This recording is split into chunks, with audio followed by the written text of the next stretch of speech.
किनारे स्थित बद्रीनाथ में नीलकंठ वर्णी पुनः आ पहुंचे।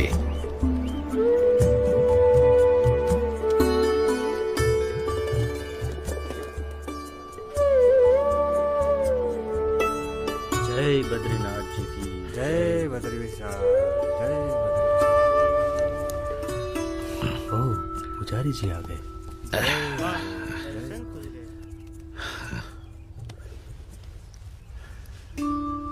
नमो नारायण, नमो नारायण। जय बद्रीनाथ पुजारी जी।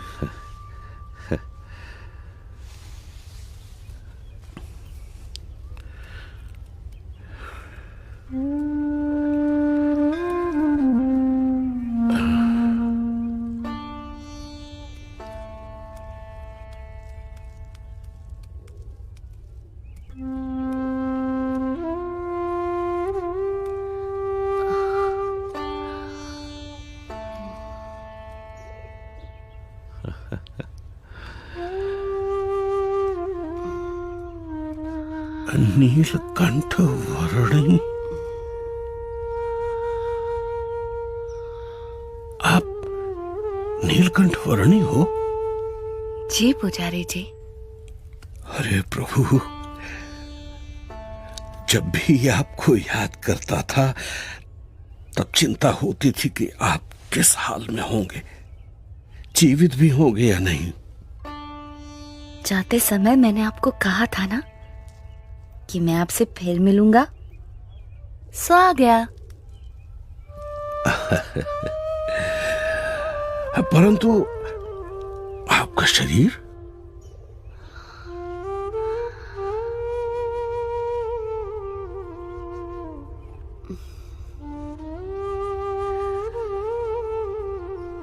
कितना दुबला पतला हो गया है।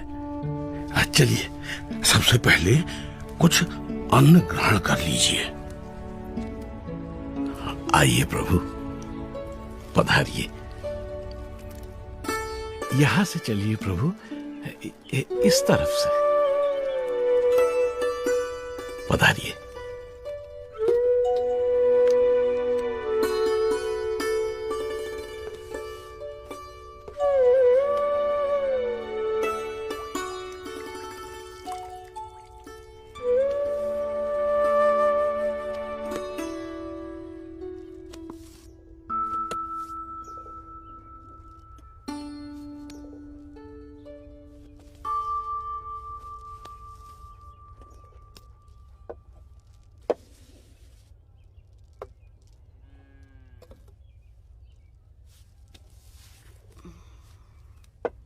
मानसरोवर जाने से पहले अंतिम भोजन आपके वहां ज्योतिर्मठ में किया था, और वहां से लौटकर प्रथम भोजन भी आप ही के यहाँ कर रहा हूं।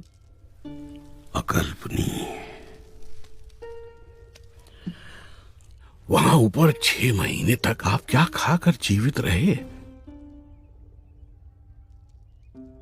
वायु।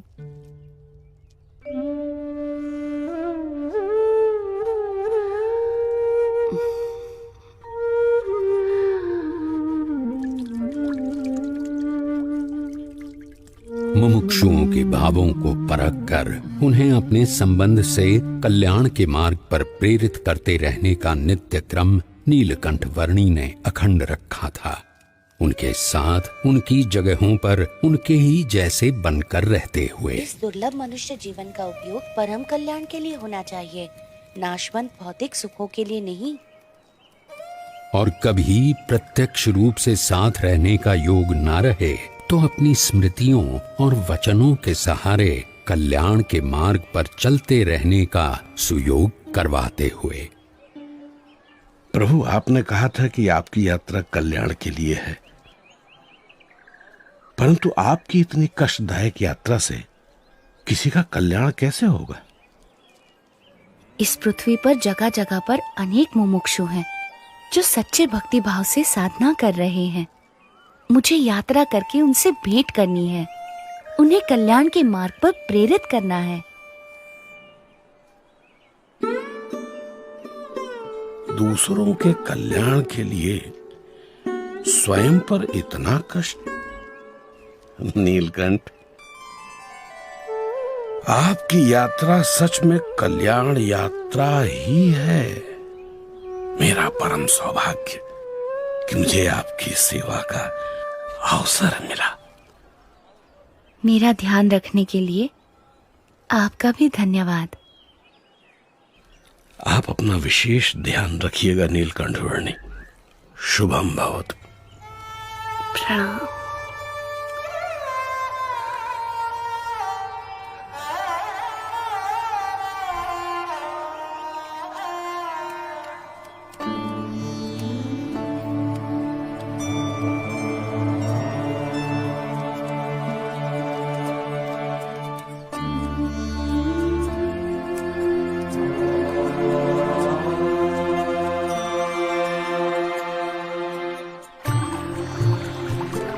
गंगा के प्रवाह समान अविरत और गतिशील ऐसी अपनी कल्याण यात्रा में नीलकंठ वर्णी बद्रीनाथ से गंगोत्री जाने के लिए बढ़ चले, और वो भी कोई सीधा सादा रास्ता न चुनते हुए बद्रीनाथ से सीधे गंगोत्री जाने के अति विकट मार्ग पर बर्फ की समाधि जैसे प्रदेश में बर्फ की आंधियों, बर्फ के प्रपातों और बर्फ के तांडवों को पार करते हुए।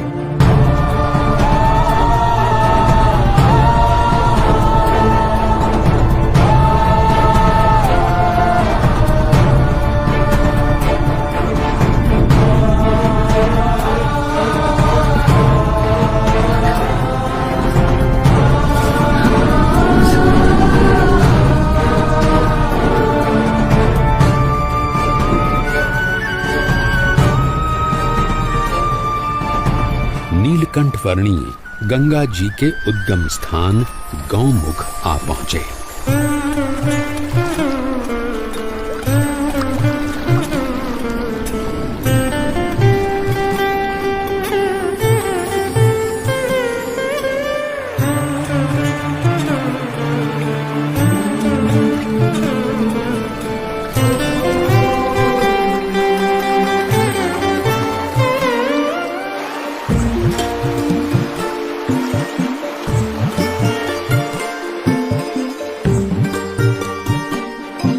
नीलकंठ वर्णी गंगोत्री आ पहुंचे और वहां से हरिद्वार आ पहुंचे। सर्वोत्कृष्ट कल्याण की प्राप्ति के लिए सच्चे गुरु के मार्गदर्शन के अनुसार दुर्लभ मनुष्य देह का उपयोग कर लेना चाहिए।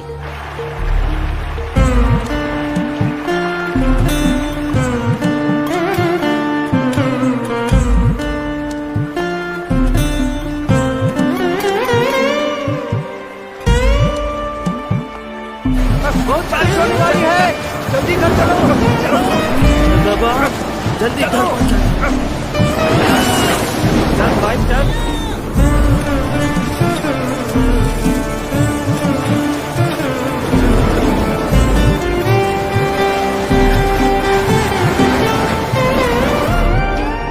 नीलकंठ वर्णी आ पहुंचे अयोध्या में, जहां से लगभग 1 साल पहले उन्होंने अपनी इस कल्याण यात्रा का प्रारंभ किया था। अरे गसीदार जी कैसे हो? जिसकी गली गली में नीलकंठ वर्णी के बाल घनश्याम स्वरूप की अनेक स्मृतियों के भंडार भरे हुए थे, उस अयोध्या नगरी में सब कुछ पूर्ववत यथावत लग रहा था।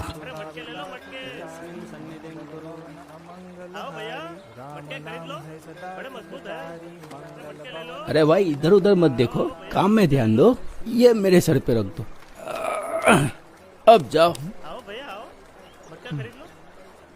क्या सोच में पड़े हो महाराज? हाँ?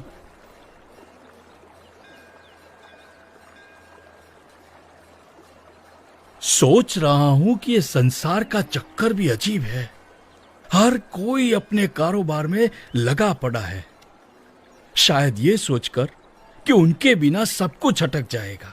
पर सच तो ये है कि यहाँ एक दिन हर एक को अटक जाना है, और यहाँ से अटक कर वहां चले गए। फिर यहाँ का क्या? कुछ खास नहीं, थोड़े दिनों का विरह, थोड़ा रोना धोना, थोड़ा शोक, और उसके बाद वही उद्यम। सब कुछ यथावत, जैसे थे वैसे। किसी को किसी के होने या न होने से कुछ खास फर्क नहीं पड़ता। सब अपने अपने मसले में है। सही कहा आपने। हाँ? इंसान अपने नश्वर कार्यों में ही इतना मग्न है कि स्वयं परमात्मा भी उसके सामने प्रकट हो तो उन्हें भी पहचानने की तसदी न ले। परमात्मा सामने और प्रकट? हाँ, जब भी जीव को इस पृथ्वी पर मनुष्य देह मिलता है तब परमात्मा किसी न किसी रूप में पृथ्वी पर जरूर प्रकट होते हैं। यदि मुमुक्षु को उनका यथार्थ प्रसंग हो तो उसकी मुक्ति का मार्ग खुल जाता है। वैसे यहाँ से मुक्तिनाथ जाने के लिए कौन सा मार्ग उचित रहेगा? बताओ भाई।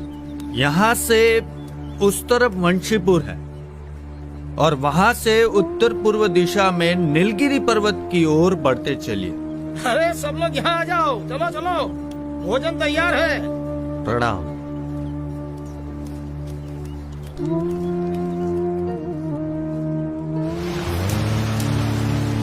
नीलकंठ वर्णी ने लगभग 1 साल पहले अयोध्या से अपनी कल्याण यात्रा का प्रारंभ करते हुए सरयू नदी में कूदकर उसे पार करके जाने का मार्ग अपनाया था और आज अयोध्या से मुक्तिनाथ की ओर जाने के लिए भी उन्होंने वही मार्ग अपनाया।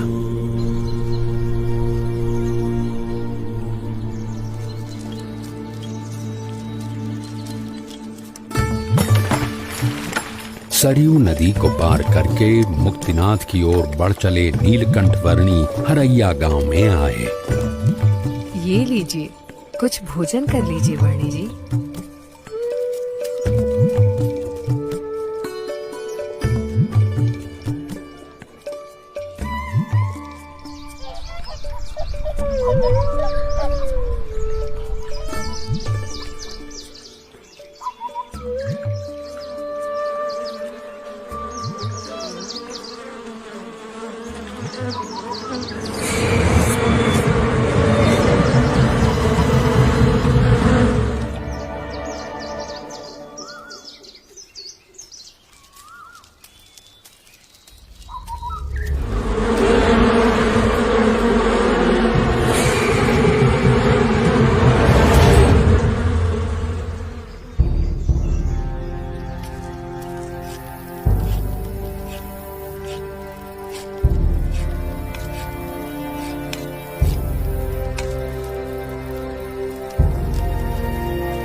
प्रणाम प्रभु।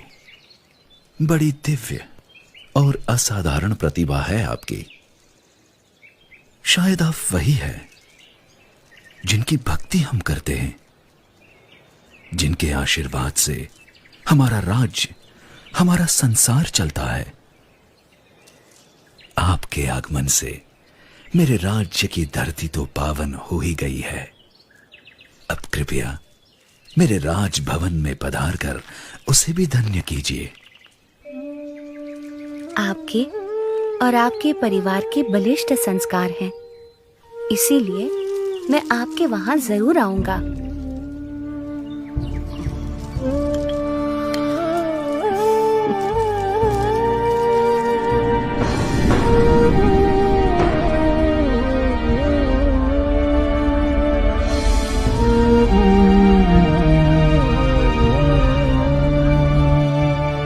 नीलकंठ वर्णी वंशीपुर गांव आ पहुंचे।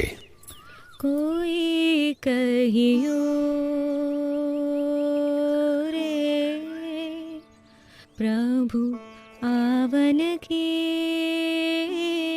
कोई कहियो प्रभु आवन की, मन भावन की, प्रभु आवन की, मन भावन की, कोई कहियो रे प्रभु आवन की, कोई कहियो आपन आवे लिख नहीं भेजे, मान परी ललचावन की, आपन आवे लिख नहीं भेजे, बान परी ललचावन की। ये दो नैना कहो नहीं माने, ये दो नैना कहो नहीं माने, नदियाँ बहे जैसे सावन की, नदियाँ बहे जैसे सावन की, कोई कहियो। ये महाराज पैदल चलकर क्यों आ रहे हैं? हाँ? और घोड़े के ऊपर कौन बैठा है? देखूं तो महाराज पैदल, अवश्य ही कोई विशिष्ट अतिथि होंगे।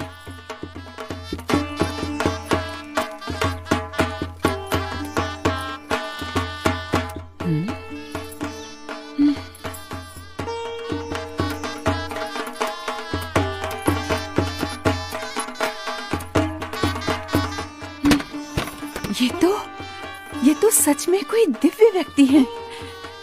सब चलो, उनके स्वागत की तैयारी करो। जी महारानी जी।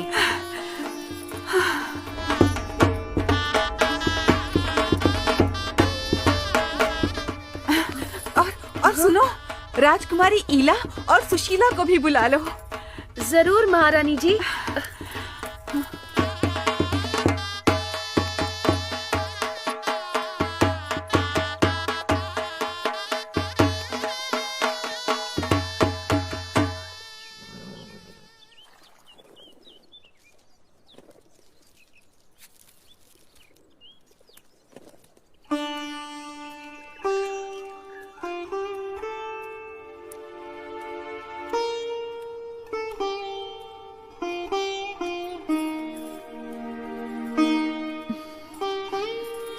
प्रणाम।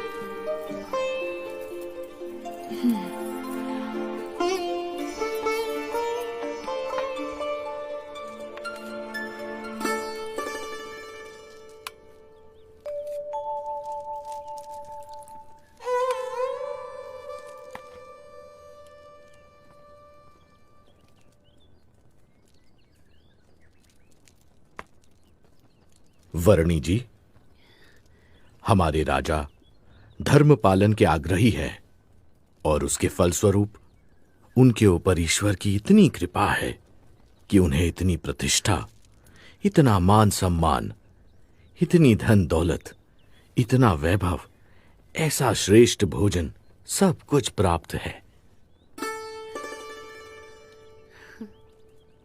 धर्म का संबंध केवल धन दौलत, पद प्रतिष्ठा, मान सम्मान, बाह्य वैभव और बाह्य व्यक्तित्व से नहीं, किंतु आंतरिक प्रतिभा से है।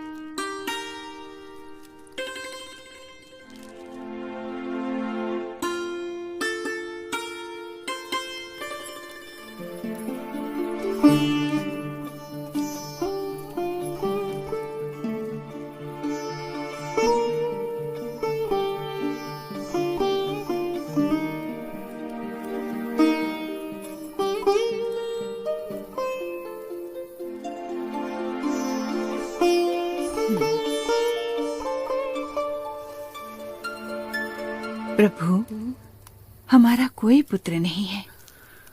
उस बात से मैं चिंतित रहती थी, पर अब आपके आने से मेरे पुत्र की कमी पूरी हो गई। अब आप यहीं रुक जाइए।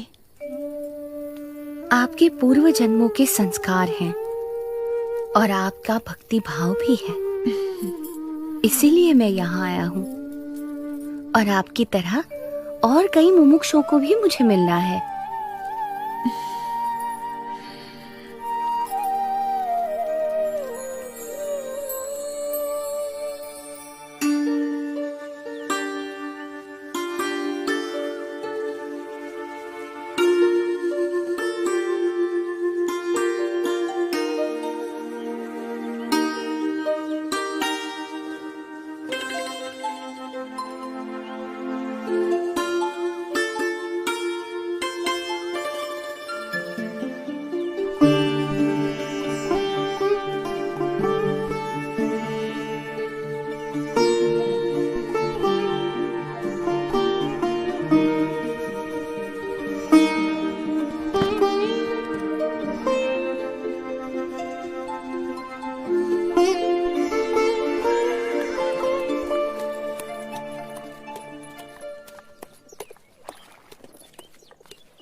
मन ही मन में बड़ा मुस्कुरा रही हो, क्या सोच रही हो? सोच रही हूँ नीलकंठ वर्णी कितने महान व्यक्ति हैं, सरल जीवन और उच्च विचार। और हमारी ईला और सुशीला भी कितने भक्तिभाव से उनकी सेवा में जुड़ गई हैं।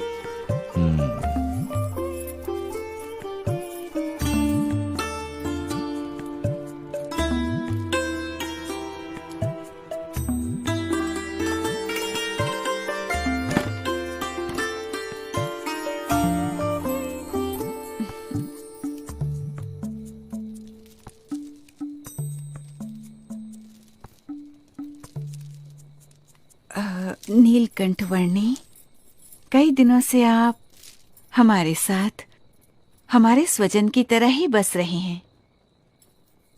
और केवल हम ही नहीं, पर यहाँ छोटा बड़ा हर कोई आपको अपना स्वजन समझने लगा है। सभी को आपसे लगाव हो गया है। इतने दिनों से आपका जीवन निकट से देखकर हमें प्रतीति है कि आप कोई असाधारण दैवी तत्व हैं, साक्षात परमात्मा हैं। ये सब देखकर मेरे मन में एक विचार आ रहा है कि यदि आप हमेशा के लिए हमारे स्वजन बनकर रह जाएं, तो कितना अच्छा होगा। यदि समझ में आए तो मैं तो हमेशा के लिए सबका स्वजन हूं, एक सच्चे स्वजन की तरह हमेशा सबके साथ ही रहता हूं।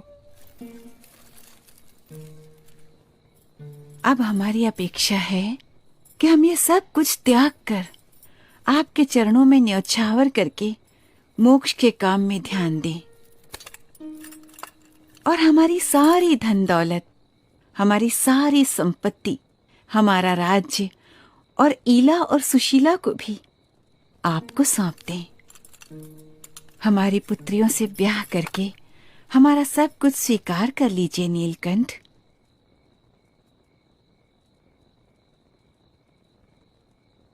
आप तो साक्षात परमात्मा हैं। आपसे अच्छा पति हमारी पुत्रियों को कहाँ मिलेगा? माते, जो सबका स्वजन है उसे केवल अपना बना लेना चाहती हैं। मैं आप सबको सारे बंधनों से मुक्त करना चाहता हूं और आप मुझे ही ये सब बंधनों में बांधना चाहती हैं। बेटा, अभी जवानी फूटी नहीं है, इसलिए ऐसी बातें कर रहे हो। पर जब जवान हो जाओगे तब स्त्री सुख के बिना रह नहीं पाओगे। जब स्त्री सुख के लिए तड़पोगे तब एहसास होगा कि ऐसी सुंदर कन्याओं और ऐसे राज्य का प्रस्ताव ठुकरा करके तुमने बहुत बड़ी भूल कर दी। पर तब ये मौका निकल चुका होगा। क्षमा कीजिएगा, पर आप मोह में अंध होकर मुझे जानते हुए भी मेरा असली स्वरूप भूल रहे हैं।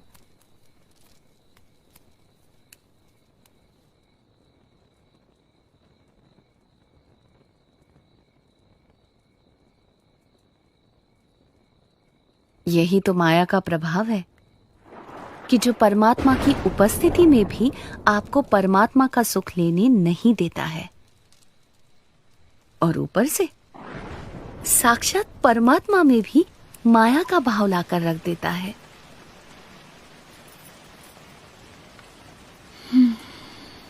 माँ, पिताजी, ये नीलकंठ वर्णी तो निर्लेप है, निर्विकारी है। ये सब मोह माया से परम सुख के दाता स्वयं परमात्मा हैं। वे ऐसे क्षुल्लक लौकिक सुखों में क्यों बंधेंगे? हाँ माँ, मोह से मुक्त होकर और हमारी चिंता छोड़कर नीलकंठ वर्णी की महिमा को अंतर में दृढ़ रखो। हाँ बेटा।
सुबह से लेकर अब तक हमने नीलकंठ वर्णी को हर दिशा में ढूंढा, पर वो कहीं नहीं मिले।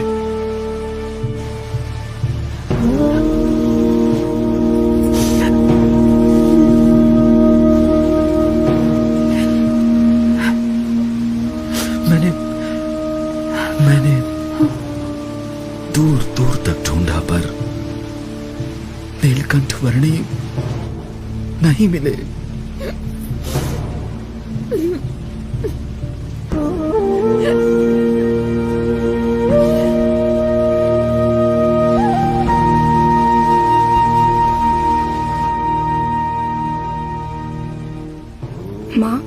वे चले तो गए हैं, पर हमें सच्ची समझ देकर गए हैं, हमारा कल्याण करके गए हैं। उन्होंने कहा था ना कि उन्हें तो अभी अनेक मनुष्यों का कल्याण करना है। वे कहते थे ना कि यदि समझ में आए तो एक सच्चे स्वजन की तरह वे हमेशा सबके साथ ही रहते हैं, वैसे ही वे हमेशा हमारे साथ रहेंगे। हाँ बेटा।